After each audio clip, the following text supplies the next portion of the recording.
La rueda de la vida. Es una herramienta que se utiliza para poder evaluar de alguna manera cómo te encuentras hoy en tu vida, qué tan cerca o qué tan lejos estás de lo que quieres conseguir.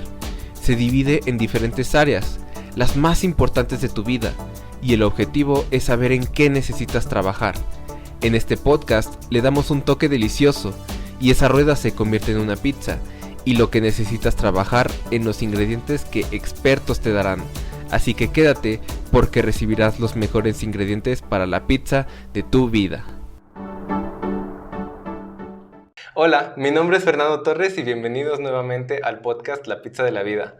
Hoy es un episodio especial porque dado al éxito del episodio de Crianza Respetuosa con Monse, estamos aquí nuevamente para poder seguir dando información sobre los pequeños para que puedas apoyarte y darles una mejor educación, una mejor forma de crianza, de acuerdo a la información que nos dará Monse.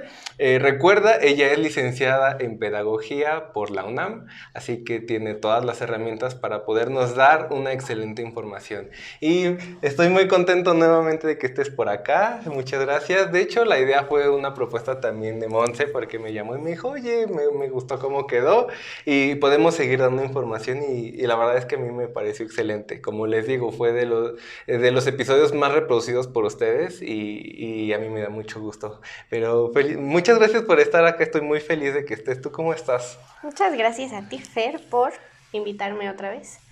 Yo estoy bien, nerviosa, pero bien.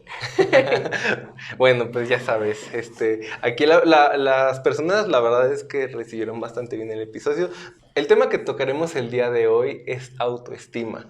Es una palabra que muchas veces hemos escuchado, pero pues que realmente muchas veces ni siquiera tenemos bien definido el concepto. Por ejemplo, yo recuerdo que la primera vez que escuché autoestima fue por ahí de cuando yo iba en quinto de primaria.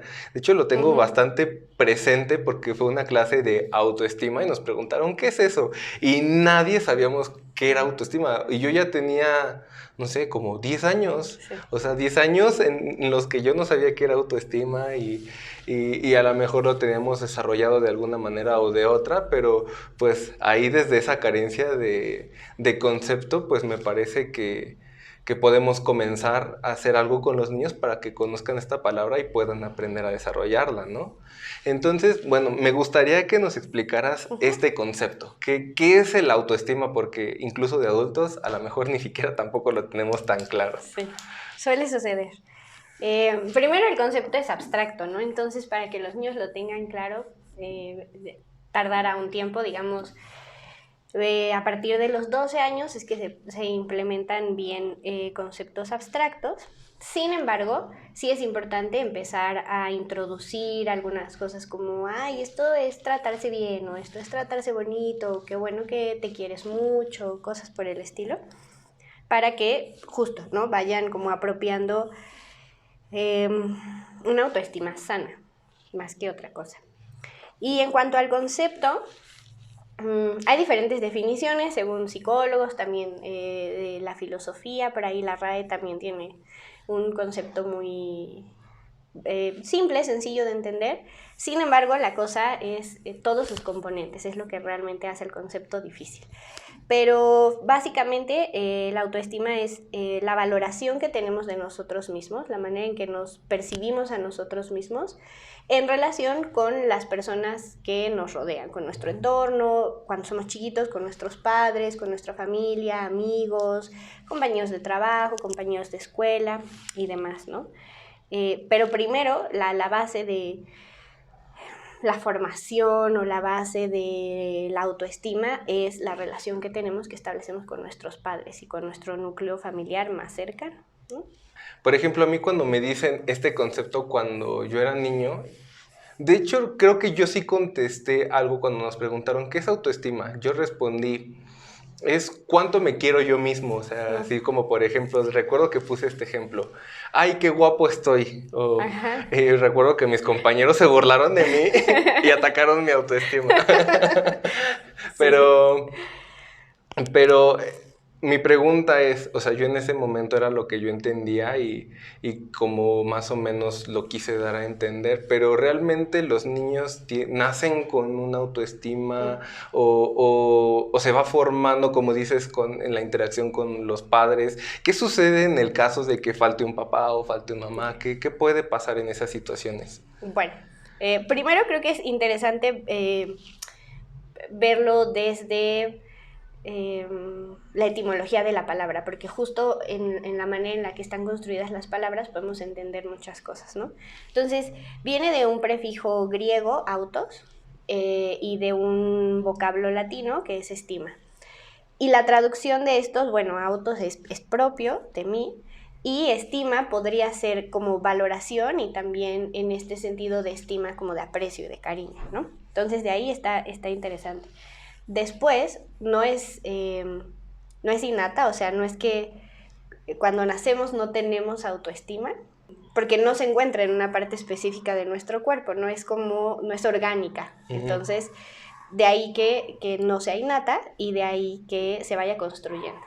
Entonces, no sé, se construye sobre todo a partir de las interacciones entre los sujetos. Y otra vez recalco interacciones, porque la palabra nos dice mucho, ¿no? O sea, una acción, un verbo, cualquier acción, y la parte del inter, porque están conectados con otros sujetos, ¿no? Con otras personas. Entonces, lo que sucede es que a partir de las acciones que hacen los que nos rodean, nosotros nos vamos percibiendo de alguna manera. Por ejemplo, si mi papá me pega o me grita, pegar o gritar son acciones, y si yo interactúo de esa manera, pues entonces ahí se construye, ¿no? La autoestima. De esa manera. ¿Qué pasa si falta un papá o una mamá? Pues nada realmente si se trabaja bien. O sea, puede que no esté papá o no esté mamá presente en la crianza por la razón que sea, y si las personas, ¿no? Incluso puede ser que falten ambos padres. Y si las personas al cuidado de la niña o del niño saben cómo manejar la pérdida, saben cómo manejar la tristeza, las emociones, y apapachan y quieren y cuidan, pues no habría por qué causar problemas, ¿no? O sea, causará problemas en otras áreas, por supuesto, pero no en cuanto a la autoestima. Bueno, y por ejemplo, aquí mencionas que en el caso de que falte papá o mamá o ambos, no necesariamente tiene que tener como una repercusión negativa en el autoestima, pero bueno, ahora supongamos el caso en el que están papá y mamá, pero el autoestima en ellos no es exactamente tampoco la mejor, y cómo la van a transmitir hacia ellos. O sea, a lo mejor dices cómo lo manejan, pero pues como creo que lo mencionaste en el episodio anterior, como que los niños imitan, creo que lo mencionaste, o interpretan lo que estamos haciendo, y si ven a unos papás carentes de una autoestima sana, ¿cómo va a repercutir, por ejemplo, en los niños? Sí. Justo, ¿no? El ejemplo es la herramienta educativa por excelencia. Entonces, seguramente irán construyendo una autoestima baja, ¿no? No quiere decir que no tengan, seguramente en algunos aspectos de su vida muy particulares se sentirán bien consigo mismos y podrán, pues, afrontar algunos problemas de la vida. Sin embargo, creerán que la manera natural de tratarse a sí mismo es a partir de lo que vean de sus padres. Entonces, digamos, porque, a ver, autoestima también es, no sé, lavarse los dientes, bañarse, cambiarse de ropa, mantener un espacio limpio, aseado. Todo eso es parte del autocuidado, que es parte de la autoestima.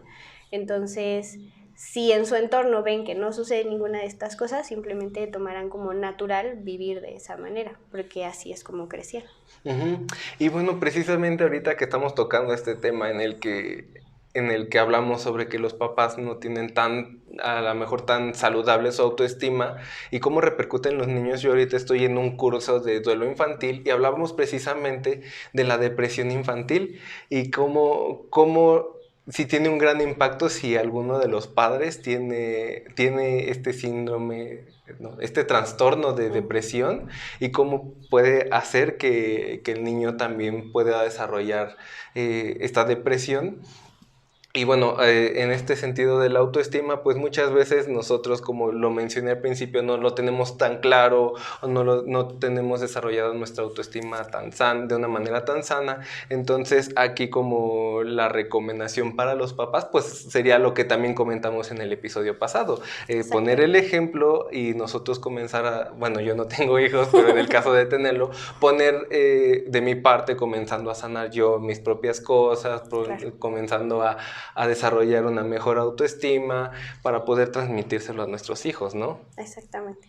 Sí, la idea sería que mamá, papá, la familia en general pudiera ir sanando sus heridas de la infancia que justo les hacen creer que son malos o que no pueden, ¿no? Tener una autoestima baja implica que tu percepción de ti mismo es negativa, ¿no? O sea, que crees que no eres suficiente, que crees que no eres lo suficientemente bueno, que todo el tiempo te da nervio o miedo a enfrentarte a algunas situaciones cotidianas. Entonces, todo eso vienen siendo rasgos que quedan de la infancia, de una infancia a veces maltratada, ¿no? Uh-huh. Sí, porque como lo mencionábamos igual en el episodio anterior, en el que muchas personas tienen esta creencia bueno, a mí mis padres me educaron a golpes y aquí estoy bien fuerte y no sé qué, y como bien lo dijiste, no es cierto. Aquí viene una parte que también me parece bien importante, como lo mencionamos, la carencia que hubo a lo mejor cuando eran niños y a lo mejor la falta de acceso a este tipo de información que a lo mejor los padres de nuestros padres o nosotros, nuestros propios padres tuvieron, en el que muchas veces las emociones estaban como mal vistas dependiendo, para empezar, si eras hombre o mujer. Uh-huh. Es de que, por ejemplo, los hombres no lloran. A lo mejor las niñas sí tienen permiso de llorar y son dramáticas, por ejemplo. Además. Sí Además. somos. Pero me imagino que esto tiene como una repercusión importante en el autoestima, ¿no? La validación Sí. de las emociones, que tanto tú como padre o como cuidador le estás dando al niño de validar sus propias emociones, como en este sentido de los niños no lloran. Por ejemplo, yo recuerdo que en algún momento mi mamá literalmente me llegó a decir, tú no debes de llorar porque cuando haya una situación fuerte, tú eres el hombre de la casa y tú tienes que sostener a las mujeres de la familia. Sí. Lo tengo bien presente, entonces pues eso al final no era validar las emociones que en ese momento yo recuerdo que me lo dijo porque yo estaba llorando. No recuerdo por qué, pero recuerdo que estaba llorando. Entonces me imagino que tiene una repercusión en el autoestima, ¿no? Sí. En general, ¿no? Tratar con emociones es difícil porque no nos han enseñado, ¿no? No es una... Creo que caer en el error de culpar a nuestros padres o a nuestros abuelos, no, o sea, no que lo hayas dicho, pero de pronto se puede interpretar así, es eso, ¿no? Un error. Porque no es una cuestión solo de familias, es una cuestión social. Esto de validar o no validar las emociones ha sucedido en México durante muchísimos años. Y la manera en la que afecta a la autoestima es que las personas van sintiendo o los niños van creciendo creyendo que sus emociones no valen y por lo tanto ellos tampoco. Porque una parte importante de lo que yo soy es lo que siento. Y si los demás me dicen que lo que siento no vale o está mal o no debería de hacerlo porque soy hombre, porque soy mujer, o si soy mujer lo hago de más, o es como ir etiquetando, es como ir colgándole etiquetas a los niños desde bien chiquitos y en algún momento pues esas etiquetas pesan lo suficiente como para que no pueda desarrollarse su autoestima sana, ¿no? Sí, y precisamente mencionaste un punto bien importante que lo tenía en mente de decirlo, pero bueno, tú lo dijiste antes. No se trata de que si tú nos estás viendo, nos estás escuchando, te enojes con tu papá o tu mamá y decir, reclamar, ay, es que por tu culpa me arruinaste la vida por no validar mis emociones. Pues no, tampoco se trata de eso, pero pues ahora siendo adultos y en este caso siendo responsables de un pequeño, pues hacernos responsables de nuestras propias emociones, de sanarlas y de pues, lo que sea necesario para poder hacerlo. Y bueno, retomando también esta parte de las emociones, tampoco significa que si tú cuando te sientes triste tienes ganas de llorar, que por ejemplo tu hijo también se la pase llorando cuando se sienta triste, ¿no? O sea, la interpretación que tenemos de las cosas, la manera en la que vamos a actuar frente a las cosas es diferente y llega a suceder mucho esto, por ejemplo, en el duelo, que cuando alguien fallece y ves que alguien perdió, por ejemplo, a su mamá y no está llorando, vas y dices, llora, llora. Y finalmente, si no quiere llorar, a lo mejor no es en ese momento en el que quiere llorar y es después, pero tú como crees que si tú llorarías en esa situación, pues finalmente de alguna manera no estás validando también la emoción del otro. Sucede lo mismo con nuestros niños, porque además de cierta manera sentimos como un poder, un control sobre ellos y es como de, bueno, entonces tú también vas a sentir y actuar de la misma manera en la que lo estoy haciendo yo, ¿no? Justo. Primero, bueno, retomando un poco la parte de las interacciones, que es importante para explicar esto. Cuando interactuamos con los demás y a partir de esas interacciones generamos percepciones, nuestra percepción de la realidad, nuestra percepción de las emociones y puede ser que nuestra percepción sea que cierta emoción se expresa de cierta manera y además existen las etiquetas, ¿no? Porque tenemos memes y todo de que cuando alguien se enoja le pega a la pared porque está muy enojado. Sí. ¿No? O que estar triste implica llorar y así un llanto profundo y no siempre. Entonces, justo no respetar que la percepción tanto de la situación, de la realidad, como de nosotros mismos es distinta para cada persona, tampoco ayuda a construir una autoestima fuerte, tampoco valida las emociones de los otros, chiquitos y grandes. Bueno, y hablando de esta parte de la autoestima, de cómo ayudarla a llegar a una autoestima sana, también existe como un poquito la contraparte de cómo se puede lastimar a una autoestima, ¿no? Bueno, mi pregunta va enfocada a de qué manera se puede atacar la autoestima de un niño, porque no nada más es como construirla, sino como también con nuestras acciones y las cosas que decimos podemos lastimar el autoestima de un niño, ¿no? Me gustaría que nos platicaras de este tipo de formas. Sí. Bueno, son muy variadas, ¿no? Uh-huh. O sea, puede haber muchos ejemplos específicos. Sin embargo, hay 3 puntos importantes. Cuando de pequeños pasamos mucho tiempo, el entorno en el que vivimos es violento, ¿no? Puede ser violencia psicológica, física, doméstica, financiera. Nuestra autoestima se va debilitando porque crecemos creyendo que eso es lo que merecemos, ¿no? La violencia, por definición, tiene la intención de dominar a otro, de someter a otro, ¿no? De que un ser humano someta a otro.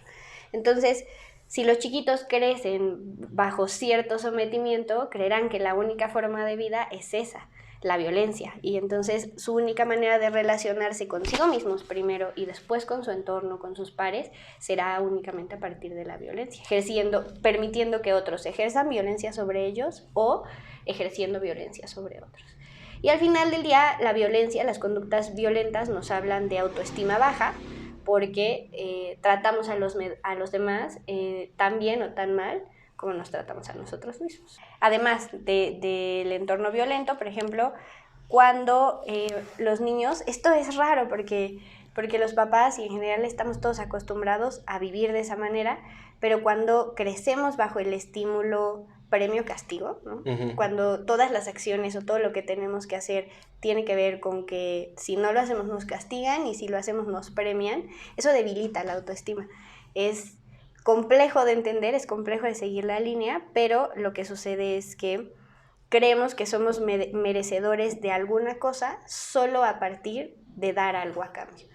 Empezamos a interactuar con los otros creyendo que solamente podemos recibir si damos algo a cambio y que solamente podemos dar algo si recibimos algo, ¿no? O sea, no se crea una cosa como, bueno, yo merezco que me quieran porque sí, porque existo, porque soy un ser humano y todos los seres humanos merecen respeto y merecen cariño y merecemos ser tratados de manera digna. No, empezamos a creer que todo está relacionado con un premio o con un castigo. ¿no? Entonces, se nota mucho cuando una persona de chiquita, ¿no? De un niño, una niña, fue educado bajo el estímulo premio-castigo, muy marcado, se nota cuando tiene parejas y toda su relación tiene que ver con dar y recibir, ¿no? Por ejemplo, digamos, hombres o mujeres, da igual, que miden el éxito de su relación de acuerdo a la cantidad de dinero que se gasta en salidas, por ejemplo, o el éxito de su relación de pareja de acuerdo a los celos o de acuerdo al control que se puede ejercer sobre el otro. Al final del día esto se dice, ¿no? Como son relaciones tóxicas, pero de fondo son relaciones que solamente pueden existir a través de los estímulos de premio y castigo. Uh-huh. Y bueno, ahorita que estás hablando de esto y que lo llevas a la vida adulta, o sea, a mí me llama bastante la atención que finalmente este tipo de información para apoyar a los niños con el autoestima, en el episodio anterior, la crianza respetuosa, cómo finalmente es para que los niños y las niñas tengan una vida adulta más sana, ¿no? Porque pues finalmente llegamos a este tipo de cuestiones. Por ejemplo, ahorita mencionaste en las relaciones adultas ya de premio castigo, de si me quieres pues me das, y un montón de cosas que se llegan a dar, y cómo desde pequeños, para que las personas que nos están viendo y escuchando pues hagan conscientes de eso, porque recuerdo que en algún momento en un taller de desarrollo humano una señora iba ahí y según ya había salido reformada y señora de luz y lo que sea. Vibrando alto. Vibrando alto. Y de pronto me da mucha risa, pero al mismo tiempo es como de que incongruente. Sale y sus niñas iba y le dice, ¡mami! Y le dice, ¡ay, hazte para allá! ¡Quítate! Y fue así sí. y alguien le dijo, oye, pero acabas de salir de un espacio en el que trabajaste así como cómo te trataron a ti. Y dice, ¡ay, pues que cuando crezca ella haga lo suyo! Y pues, sí. O sea, finalmente es como de, pues toda esta información es para evitar este tipo de cuestiones y pues comenzar a que los niños sean adultos felices, no sé si decirlo así, pero hay una frase que me recuerda a esto, así como de, una persona feliz es una persona buena, en este sentido de que no busca como estar pisoteando a los demás para poder conseguir lo que quiere y finalmente pues construir una mejor sociedad, ¿no? Exactamente. Sí. Y me parece que hay otro punto que también podrías mencionar en en las maneras en las que podemos dañar el autoestima, ¿no? Este es súper sutil, ¿no? Un poco como el anterior, pero cuando crecemos en un entorno de maltrato infantil. Y estamos acostumbrados a pensar en el maltrato infantil a partir de casos extremos, terribles, que salen en las noticias en donde violentan a los niños de maneras muy extremas. Sin embargo, el maltrato infantil es muy sutil. Digamos, darle un zape a un niño es maltrato infantil, gritarles constantemente es maltrato infantil, condicionar la comida es maltrato infantil, ¿no? Como tanto la parte de si te portas bien te doy un chocolate y si no te acabas toda la sopa no te paras de ahí. Ambos son maltrato infantil. No estoy diciendo que sean acciones terribles, pero sí estoy diciendo que son acciones pequeñas que van construyendo. Los niños son nuevos en el mundo, ¿no? Otra vez, creo que lo había dicho la vez pasada, pero lo repito, son nuevos en el mundo. Entonces, cada estímulo que haya a su alrededor, tanto si viene de sus padres, de su familia, como del entorno en general, del ambiente, es un aprendizaje. Entonces, lo van incorporando y lo van incorporando. Y si los niños aprenden a que así se trata a las personas, que así pueden ser tratadas las personas, pues va deteriorando su autoestima al final del día, porque no creen ser merecedores de un chocolate o de un plato de sopa o de un cariño, de un abrazo, solo porque sí. Uh-huh. Y deberíamos todos los seres humanos sabernos merecedores de respeto y de amor solo porque sí, solo porque somos humanos. Entonces, el maltrato infantil en general, tanto estos casos extremos como situaciones cotidianas muy chiquitas, van deteriorando, van lastimando la autoestima de los niños. Uh-huh. Y de los adultos también, porque en el fondo los papás se sienten mal cuando hacen este tipo de cosas. Entonces, si yo trato mal a alguien y después me siento mal, pues voy a decir que soy mala y que no lo estoy haciendo de la manera correcta y que cómo me atrevo. Entonces eso también deteriora mi autoestima y se convierte en como un círculo vicioso. Sí, y precisamente ahorita que mencionas esto de la sutileza, como dices, es muy fácil pensar en casos extremos en los que el niño estaba muy golpeado, pero es como un poquito en este sentido de las parejas, a lo mejor para que quienes nos escuchan lo entiendan un poquito mejor. Hay como una tabla de violencia Ajá. de pareja, así como de cuando dices algo que no le gusta, pues a lo mejor te da un pellizco y es como sutil, pero realmente tú como pareja, pues no te gusta que te anden pellizcando. Bueno, no sé. Supongo que a la mayoría no. Pero, o por ejemplo, que tu pareja sabe que a lo mejor estás preocupada y sí te puede contestar una llamada y dice, no le voy a contestar para que se preocupe más por mí. Eso también es un poco un tipo de violencia y son sutilezas que nosotros las sentimos igual de la misma manera a los niños, ¿no? Como lo dijiste, un zape, a lo mejor, ni siquiera le preguntaste qué fue lo que pasó, ya dije, ¿qué pasó? Y con un zape. Sí. O sea, realmente ese tipo de Exacto. cuestiones. Y bueno, retomando un poquito también, recordando algo que mencionamos en el episodio pasado, que dijiste que los límites eran bien importantes en la crianza con los niños.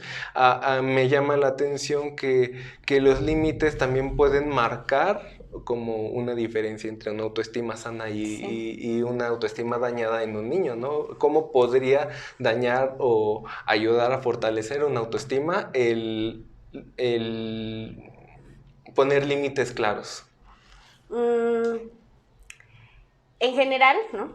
Nosotros nos relacionamos y empezamos a actuar a partir de lo que el otro nos permite hacer, ¿no? Un poco retomando el ejemplo de la pareja. Puede ser, habrá seguramente parejas allá afuera que su relación esté un poco más cargada hacia el lado agresivo, ¿no? Como un poco más fuerte. Solamente ellos sabrán qué pasa dentro de su relación y habrá parejas que no, ¿no? Sin embargo, tiene que ver con los límites que se establecen entre ellos. Si yo decido que para mí está bien que me pellizquen, por algo lo decidiré, pero si yo decido que está bien y lo permito, eso le da más espacio al otro como para moverse y hacer otras cosas, ¿no? No para moverse en un buen sentido, sino para... a lo mejor al principio es un pellizco, pero después es un zape y después es, no sé, una cachetada o algo por el estilo. Entonces, con los niños pasa exactamente lo mismo.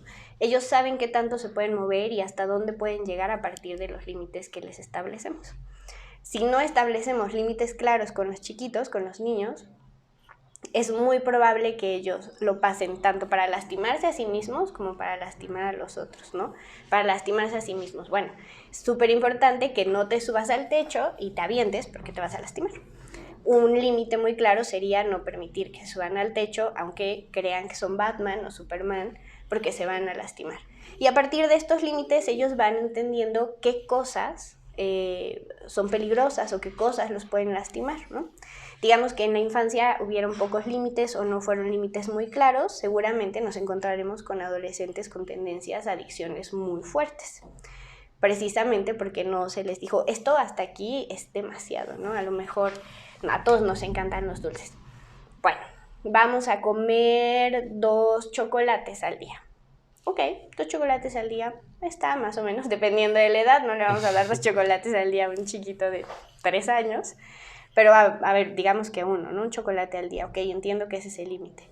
Pero si no hay límite para comer dulce, o sea, si puedo comer 20 chocolates al día sin ningún problema, seguramente también un día fumaré 20 cigarros sin ningún problema al día. Entonces eso va construyendo autoestima, porque repito, la autoestima también tiene que ver con autocuidado, con creer y saber que nuestro cuerpo debe de estar sano, debe tener estímulos sanos, ejercicio, buena alimentación, evitar en lo más que se pueda las adicciones. Todos tenemos alguna, pero evitar lo más que se pueda. Y también me parece que tener límites claros ayuda en esta parte emocional a poder saber cómo cómo interrelacionarte con las personas, ¿no? Como dices, a lo mejor en el caso de los niños, no te subas al techo porque, bueno, porque se pueden lastimar, pero de pronto es así como de, bueno, ahora sí puedes subirte al techo, y bueno, y ahora no, y ahora sí, o sea, como que el límite no está claro, y finalmente es como un doble mensaje del niño, o sea, lo puedes hacer, sí. Pero no lo puedes hacer, o sea, es como de, o sea, sí lo hago o no lo hago, y finalmente incluso yo llegué a escuchar que este tipo de actitudes, de no poner límites claros, de puedes hacer esto o no puedes hacer esto, llega a provocar algún tipo de trastorno. La verdad es que no recuerdo cuál, pero, o sea, sí realmente tiene una repercusión grave, bastante negativa y sí, grave en los sí, niños, sí. ¿no?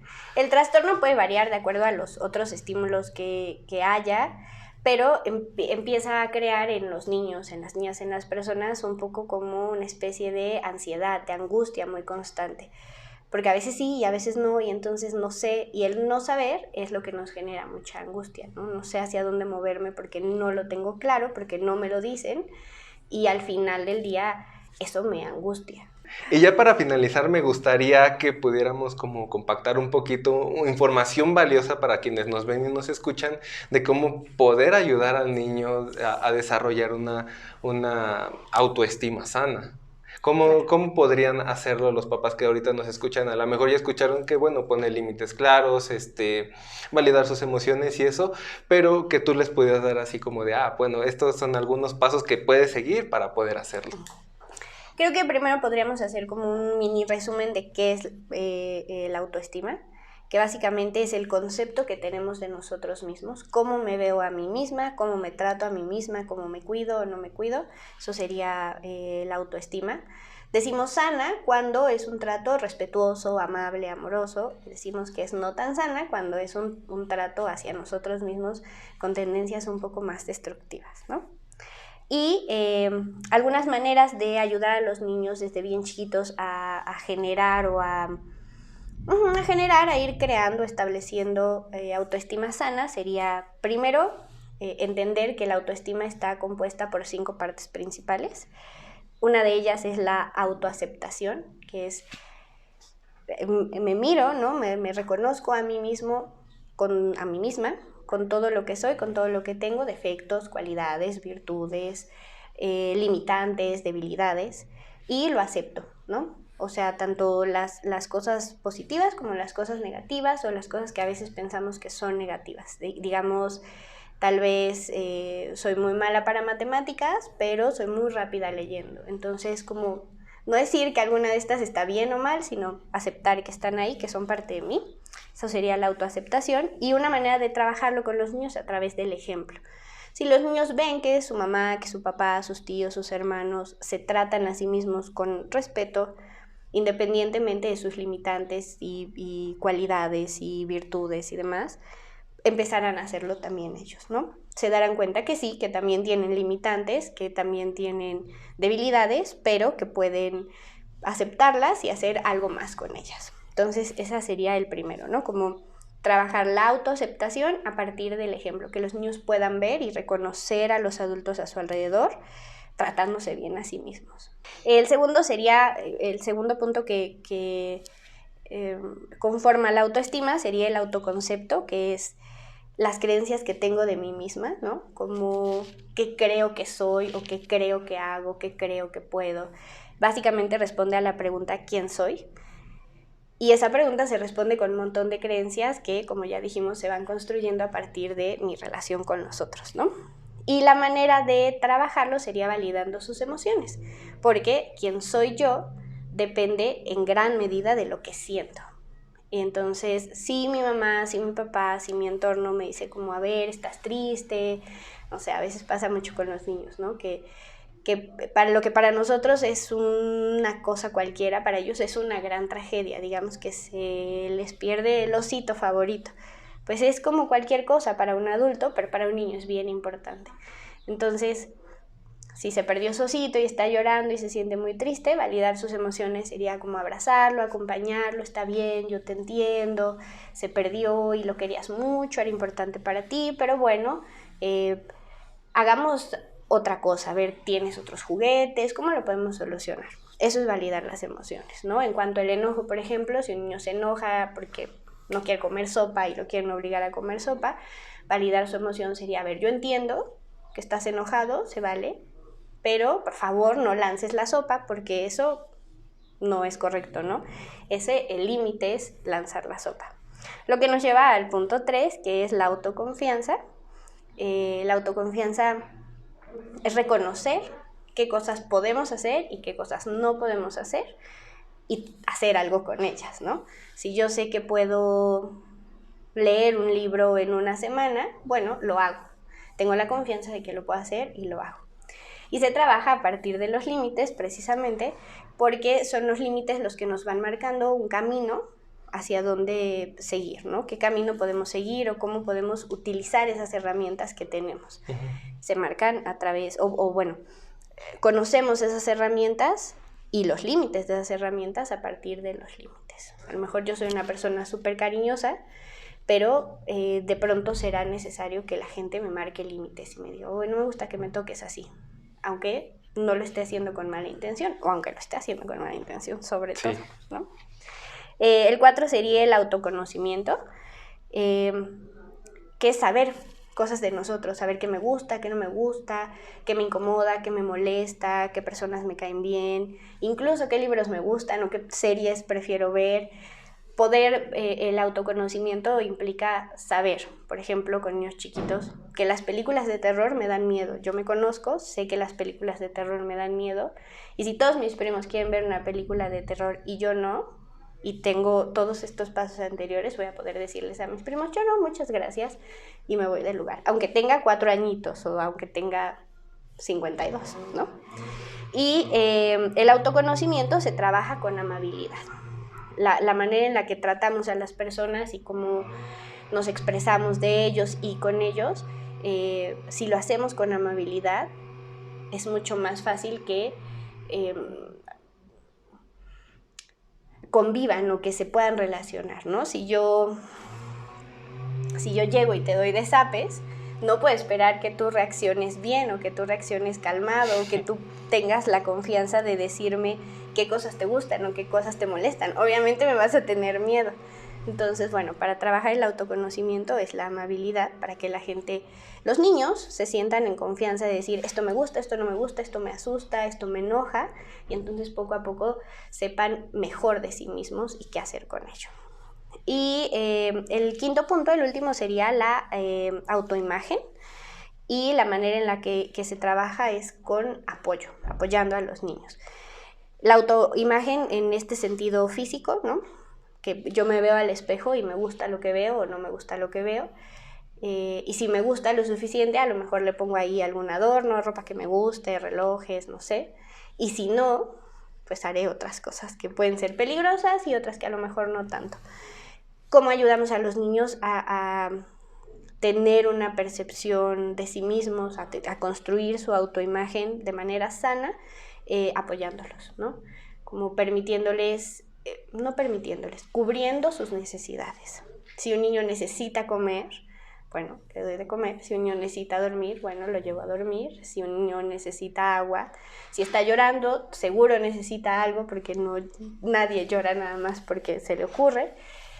Y si se sienten apoyados, poco a poco irán construyendo una autoimagen mucho más sana, ¿no? Independientemente del aspecto físico de cada persona. Uh-huh. Y me gusta bastante cómo pones este ejemplo en adultos y como en niños, porque muchas veces suele suceder que las personas escuchan las cosas como enfocadas a los niños, así de, ay, lo voy a hacer con mi hijo. Uh-huh. Pero bueno, en este caso, estos 5 puntos que mencionaste, yo todos los escuché y me imaginé, bueno, yo lo podría hacer así, así, así. Las personas que nos están viendo lo podrían hacer, por ejemplo, del autoconocimiento, el de vernos frente al espejo. Autoimagen.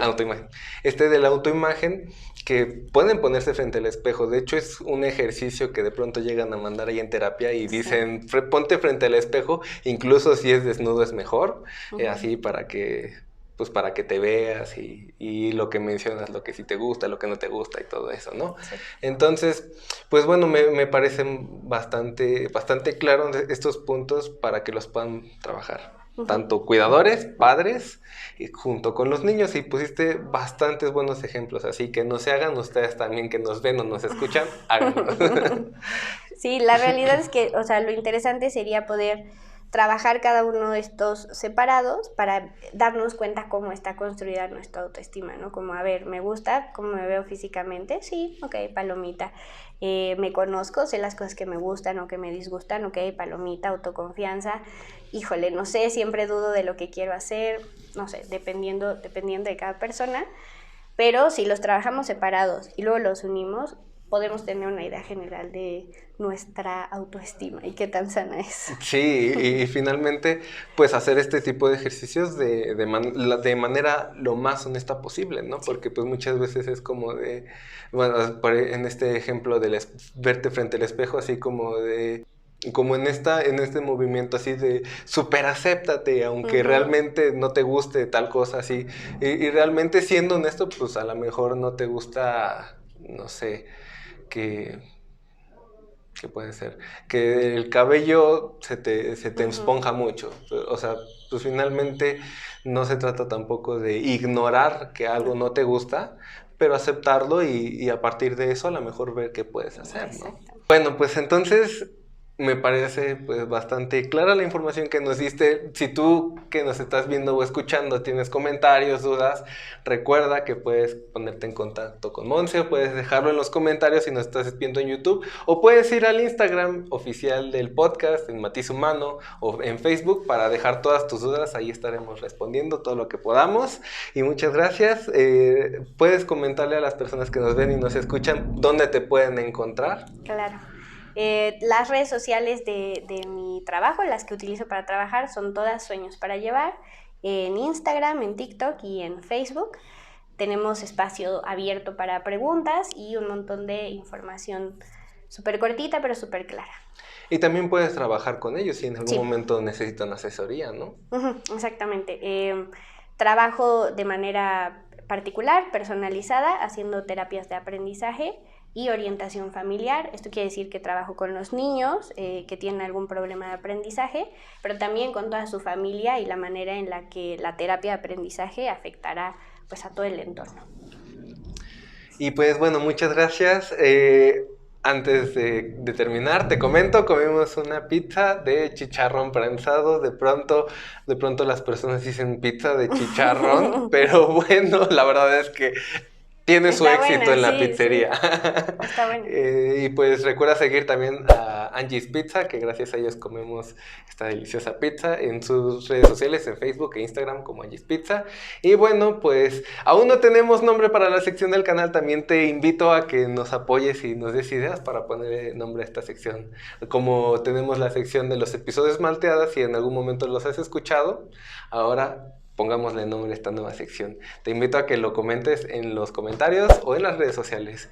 Y pues muchas gracias, Monse, por estar aquí Gracias nuevamente. a ti, Fer. Vamos a estar aquí una vez al mes como un contenido extra y pues bueno, espero seguirte teniendo aquí para que nos escuches. Muchas gracias y nos vemos próximamente. Adiós. Bye.